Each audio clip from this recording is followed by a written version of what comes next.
Já observaste que grande parte do teu sofrimento não vem do que te acontece, mas da forma como pensas sobre isso? Tu queres acabar com o sofrimento? Toda a gente quer. Mas há um problema. Tudo o que tens feito até agora pode estar a alimentá-lo. E se eu te dissesse que neste exato momento tu podes estar a sofrer sem que exista um motivo real e presente? Não amanhã, não ontem, agora. Então a pergunta deixa de ser como acabar com o sofrimento e passa a ser o que é, afinal, o sofrimento psicológico. Durante toda a tua vida ensinaram-te uma coisa: o sofrimento vem do que te acontece. Perdes alguém, sofres. Falhas, sofres. És rejeitado, sofres. Parece lógico, mas está incompleto. Duas pessoas podem viver o mesmo evento e uma destrói-se, enquanto a outra transforma-se. Então o problema nunca foi só o evento. O problema é a forma como ele é processado dentro de ti. A ciência moderna tem mostrado algo desconfortável. Tu não vês a realidade como ela é. Vês a realidade como o teu cérebro a constrói.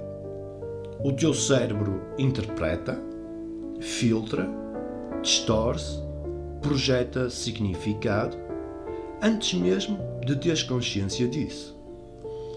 A neurocientista Lisa Barrett explica que as emoções não são reações automáticas fixas, são construídas.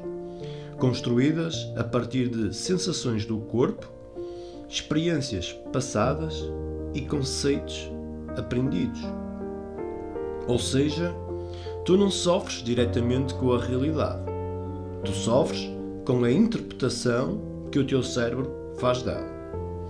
Estudos mostram que quando a chamada Default Mode Network, uma rede cerebral ligada ao pensamento sobre o eu, o passado e o futuro, está mais ativa, os níveis de ansiedade aumentam.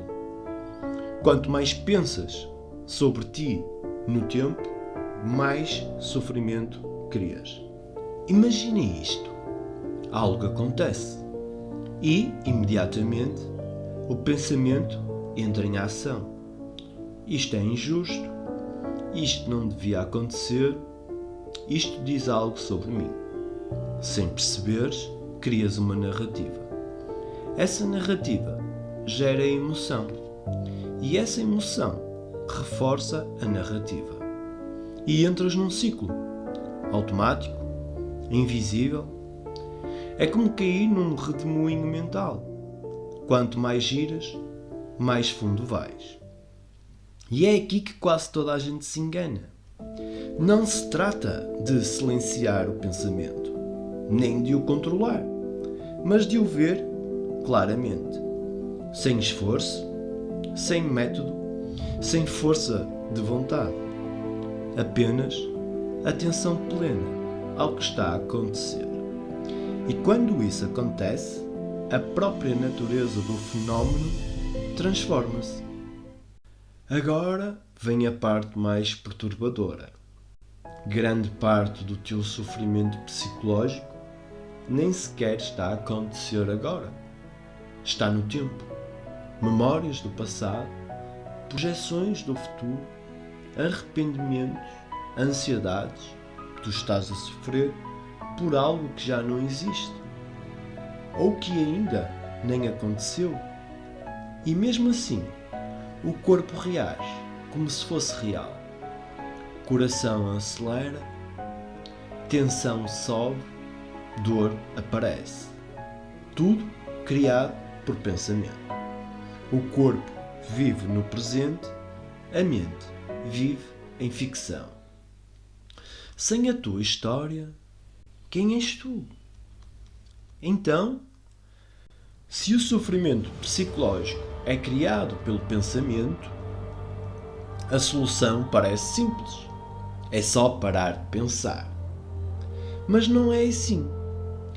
Porque tentar controlar o pensamento é ainda mais pensamento. É aqui que quase toda a gente falha. Parece existir uma resistência natural. Quando começas a observar, o cérebro reage como se estivesse em perigo, como se estivesse a perder o controle. Mas há uma alternativa, não mais fácil, diferente. A verdadeira mudança não vem do controle, vem da observação. Ver o pensamento sem julgar, sem reagir, sem te identificares com ele. Há algo dentro de ti que consegue ver o pensamento sem julgar, sem reagir, sem interferir. E quando isso acontece, surge um espaço. E nesse espaço, o pensamento perde força. É como abrir uma janela num quarto abafado. Sem narrativa contínua, o sofrimento não se sustenta. Ele precisa de repetição, precisa de história. Sem isso, dissolve-se. Percebe isto profundamente. O sofrimento psicológico não termina quando resolves todos os problemas da tua vida. Ele termina quando deixas de construir resistência mental ao que é. Isto não é passividade, não é desistir. É ver com clareza, sem identificação, sem distorção, sem fuga, sem história automática. E nesse momento, algo inesperado acontece. A vida continua, os desafios continuam, mas o sofrimento psicológico desnecessário perde o seu poder. Tu passaste a vida inteira a tentar mudar o mundo para não sofrer. Mas talvez o mundo nunca tenha sido o único problema. Talvez grande parte do problema tenha sido sempre a forma como olhas para ele. Agora tens uma escolha que antes não tinhas. Vais continuar a alimentar automaticamente o sofrimento ou vais começar a observar e deixá-lo perder força? O sofrimento psicológico precisa de ti para sobreviver. Sem a tua identificação, ele não tem a mesma força. E se não fores tu a alimentá-lo, quem és tu sem ele?